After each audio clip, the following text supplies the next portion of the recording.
Hello, I'm Jamie and welcome back to my channel. Today I'm going to be talking about episode 7 of Taskmaster series 15, and this episode so far has definitely been my favourite. I liked the weird tongue pulling thing we got from Alex and Greg at the start of the episode. Very silly, very funny, loved it. The prize task this episode was to bring in the most brilliant thing that pops up.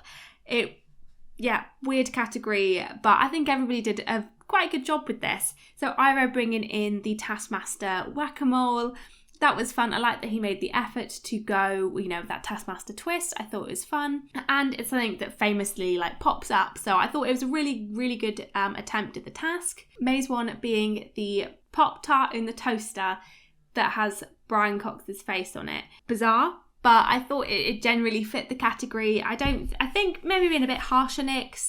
They did go with 2 ways of popping up, a toaster and a Pop-Tart. And I guess the best thing is Brian Cox, so that's why he's on there. I'm not surprised they ended up in last place, especially after Greg said that would happen if you bring in a toaster, no matter how cool the twist is. Jenny's prize was the pop-up book. And while I thought the book was pretty, I don't think it was the best attempt. I probably would have put this maybe, I don't know, to be honest, maybe 2 points rather than 3. Kiell bringing in the pogo stick. This is kind of the classic route that you go down. I think 2 points is pretty fair, I think. Maybe pushing up to 3 points, maybe. But I liked the conversations that we got from this. So we had May saying that their parents gifted them a pogo stick for their 30-something birthday, which I thought was really funny. And then Greg saying about how he got injured or got in an accident with somebody, and then Kiell bringing up past as a teacher and stuff like that. It just sparked a lot of fun conversation, and that's kind of a big part of the prize task. And it's genuinely a decent prize. It's a pogo stick, it's classic, it's not that inventive, but it fits the category well. It does the job. It's a pogo stick, it pops up. And then Frankie bringing in the weird, sinister, bizarre painting that keeps popping up in his house. I thought the way that he went around this task, it's a different way of popping up. I thought that kind of bit was clever. I wasn't a big fan of this prize, but I'm not too mad about him getting first place. I probably would have put Ivo in first place. Maybe get Frankie in second. I probably would have swapped those two around. Yeah, I just feel like Ivo went into more effort with it. But I do like the trend we've got of Frankie bringing in art stuff and paintings, and I don't know whether he's just a big fan of art. Maybe he's got a lot of paintings he wants to get rid of, but I'm really enjoying that side of him. The first proper task of this episode was the pulping task. So rotate the pulper as many times as you can without pulping the egg. And I love just how genuinely confused Kiell was, and Ivo and May as well. Just everybody was confused, didn't know what they were doing, and I liked all the different directions that this took them in. So Kiell playing it safe, doing only 2 3/4 turns. Yeah, I thought that was a pretty smart way to do it. Yes, it's probably not the highest points earner. It did work in his favour in this task. But yeah, I think it's probably the way I would have gone, because the sounds coming out of it, you would have just been so scared to turn it. I thought Frankie was really good in this one, turning it slowly to kind of get an idea of what's going on, and then doing a few fast turns just to build that up. But the difference between him and Kiell was funny.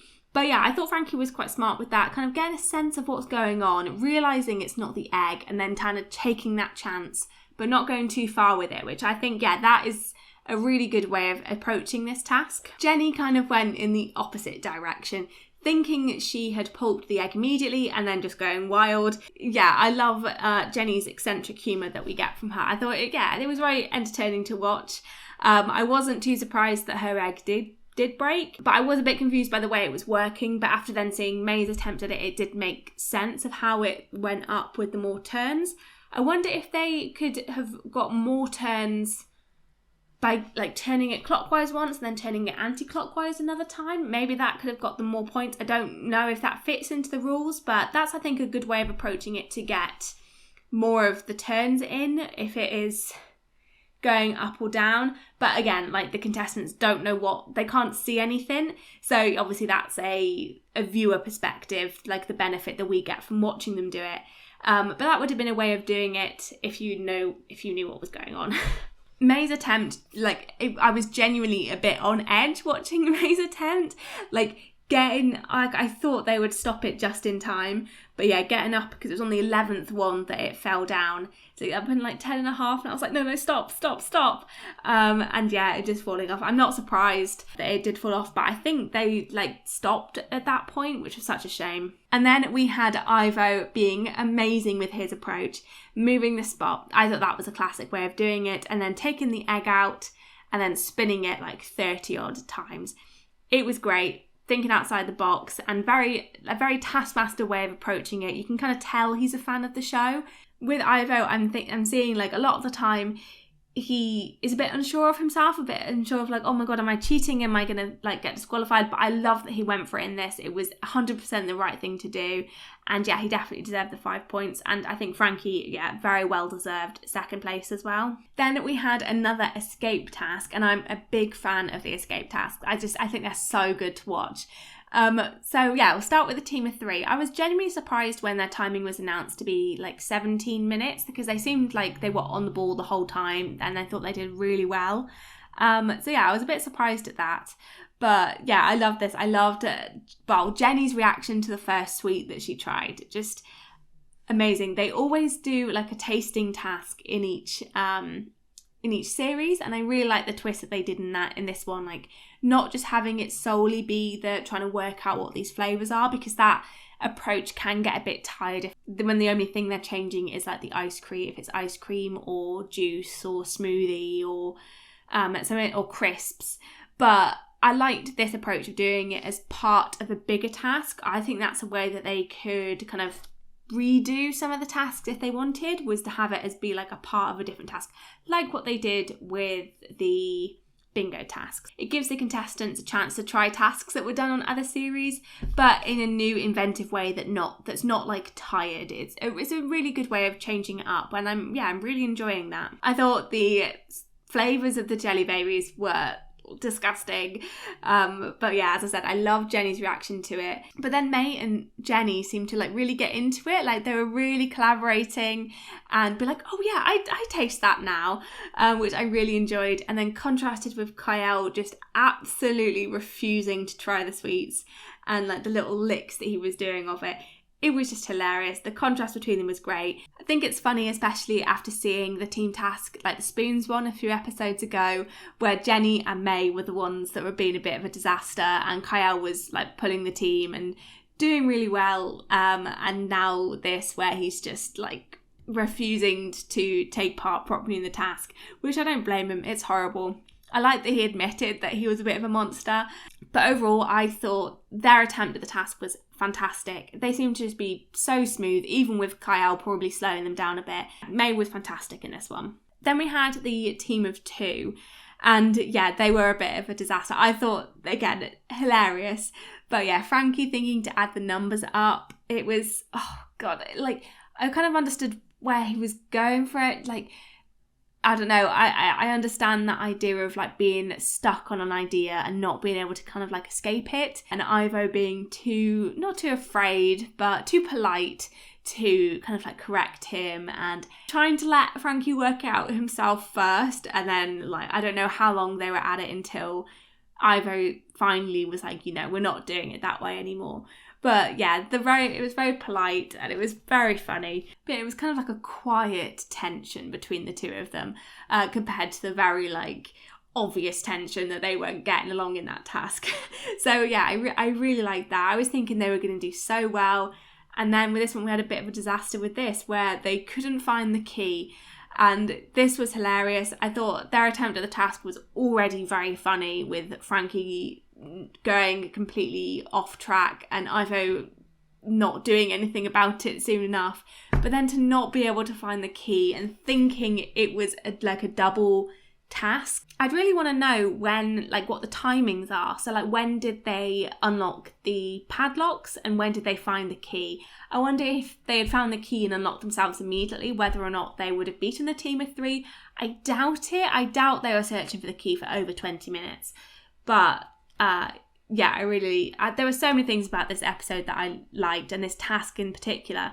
But I thought it was such a sitcom moment where Ivo was looking into the camera, like exasperated and just like not really knowing what to do. It was just hilarious. But again, we've got little elements of Frankie's darker humour coming out here with the talking about like the plane crashings and stuff, which I thought was quite good. That's the type of dark humour that I do enjoy. It is quite funny, especially it does. I was a bit afraid of maybe the dark humour taking away from like the silliness and the lightheartedness of Taskmaster, but he's doing it in a way that I think really plays into it and is a bit shocking, but nothing extreme whatsoever, and it kind of complements it very well, I think. Then we had another fantastic task, and this was to order like ingredients using their system and to like set their times and stuff. I'm really surprised that people, well, at least what was presented to us, I'm really surprised that people didn't go more strategic with what they were picking. Obviously, you don't know what the task is going to be, but like they're going to get you to do something in this amount of time using these ingredients. So I'm surprised people didn't go a bit more strategic. There were elements of it, like May giving themselves 19 minutes and Jenny giving herself 15 minutes, and then Kiell just putting the ingredients of a hot dog down. So I thought there were elements of people being strategic, but you then Kiell giving himself 1 minute and 21 seconds or whatever it was. Like, it was just weird bits like that really disadvantaged them. But yeah, I thought it was kind of obvious that it was leading to a bigger task. Obviously you wouldn't have known what that task would have been, but I thought I would have definitely given myself as close to 20 minutes as possible and given myself more workable ingredients and not what Ivo did, where he's just given himself a bunch of spices and cannellini beans. Like, it was weird things like that, and I probably would have gone for a more simpler word, like things like splendid is fine, and carrying worked quite well in the end. I just thought it was quite weird that they didn't try to think of the best way of doing it. But nevertheless, it led to a very hilarious attempt. So I thought Ivo's one was just complete and utter chaos. I absolutely loved his attempt. He had 4 minutes 20 and yeah, I thought this was so good, just trying to tie the garlic to the duck and like punching it in anger. It just encapsulates that specific type of frustration you get where you're trying to do something and it's not working. I could feel his frustration through the screen. I thought the clapping one was a bit of a weird addition to it. I think the task was difficult enough without the clapping. And I think it was a bit harsh to disqualify everybody who didn't clap. Again, it's fine. He didn't disqualify them completely, like he gave them all 1 point. But yeah, I did feel bad for that. Like, they put in so much effort trying to make this meal and doing it in like such a short time as well. Like, even for Ivo, like, he didn't deserve really more than 1 point. May went down the route of creating something tasty, which, as Alex pointed out, that wasn't part of the task. It should have looked like a duck, and it didn't look like a duck. And given that the fact that May had 19 minutes, I thought that they could have done a lot better than what they did, especially considering what people did with such like shorter amounts of time. Like, even Jenny with 15 minutes made a chili. All May did was put some eggs and some sweet corn in a pan. So yeah, definitely could have done a lot better, but did remember to do the claps. I guess that's something. I mean, they didn't get disqualified, so it obviously worked to some extent. But then contrasting May's attempt with Kiell's attempt, who had less than 1.5 minutes and managed to actually do a cowering bench. And it was completely edible. I know May's was edible as well, but they're completely edible. And I thought, yeah, choosing the hot dog ingredients was such a good move. And obviously things like trying to encapsulate Kenya in the dish was very difficult. Without everybody else getting disqualified, I would have given him 5 points for that. Like, just the fact that he did it in under a minute and a half. It was edible. It was probably nice enough for me as a hot dog. It was really genuinely good, and I loved the way that Alex ate the hot dog. Like, I don't know why he ate it like that, but it was very funny. Jenny's attempt I thought was really good as well, like making a chili con carne on a jack potato, putting it in a gold shoe. I think it was a good way of getting around that aspect of the task, but then obviously didn't clap and finished early and sat down, which is hilarious. It's very much Joe Brand and David Baddiel-esque, which I like. Again, the difficulty in this one would be to encapsulate Germany into it, but I think as long as they kind of don't get one thing, I think it's fair enough. But it didn't matter anyway because it didn't clap. Frankie's was a decent attempt at it. I don't think there was much he could have done with the ingredients he had, But I don't think it said they couldn't use extra ingredients. It was just they had to use all of the ones they had. It didn't say only those ones. But yeah, I don't think his was the best attempt. There's not really much like it. It's a dog kind of shape made out of flour with a red eye.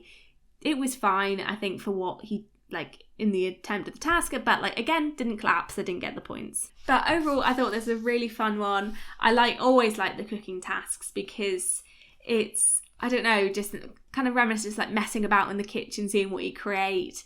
I just think it's a really great way for the contestants to be challenged, but also to be creative. And then you get to see Alex eat some probably disgusting stuff. It's a very fun task. Then we had the studio task, which was the impressions task. And this one, I think, was a good studio task. It was very funny. It would have been entertaining for the audience to watch. So yeah, I definitely think they're getting back on track with the studio task, which is good. I was afraid that kind of everyone would be a bit weak. But yeah, I really liked this one. Very funny. Not much like tension there, but not all of them are going to have that. This, I think, was purely for like the entertainment factor. I was a bit shocked in the first round when everybody was quite bad at the accents. Like, I didn't think anybody was going to get any points. Frankie's was good, but then they were all amazing at the second round, which was like more specific ones. I did think Newcastle was the most difficult one. Like, this would have been my nightmare of a task. I would have hated to do this. But yeah, I think Newcastle definitely was the most difficult one. Although I did think Belfast was pretty difficult as well. But yeah, I did feel a little bit bad for Jenny there. And later on with the walking task, like it was so funny though. Like May doing it and me immediately being like, yeah, that's Jenny, followed by Kiell doing the exactly same thing. It was just so funny. Yeah, it was just so funny. And then Ivo just doing it for the sake of it. Just the reveal of that was so hilarious. Like, just finding it funny that there's a third Jenny there, and then even more funny that there wasn't, and he's just throwing the points away to do something funny. I just loved it. I thought Jenny's Alex walk was pretty good as well. I immediately got what that one was. I thought Frankie's May walk wasn't that good, but I don't know what else he could have done, because I think that what he was going for was just like the confident, sure of themselves kind of walk. But for me, that made me think of Greg. And then, yeah, Greg thought of Kiell. So it was a very difficult one to do. I think, yeah, I don't know how he could have made that better. I think he did the best with what he could. I just think, yeah, the contrast of his with everybody else's it was just funny. But he was amazing at the accents. So, yeah, I think that's everything I wanted to say on this episode. I thoroughly enjoyed this episode. I thought it was really, really strong. It's definitely... I want to say it's my favourite one, but I say that pretty much every time after each episode. I thought it was a very, very strong episode. It had loads of things that I love. Had, a bit of a weird task to start with, but then an escape task and a food task and the tasting tasks. A good studio task. It was just a very, very strong overall. And I love that Kiell won. I didn't think he was going to, but I'm really glad he did win. I think it's just Frankie now that hasn't won an episode, which I am quite surprised at because he does seem to be doing very well. Let me know what your thoughts are in the comments down below, and if you enjoyed this video then please give it a like, it really helps the channel, and subscribe if you want to see more videos to do with Taskmaster. I'll have some out for you soon. Thank you for watching. Bye!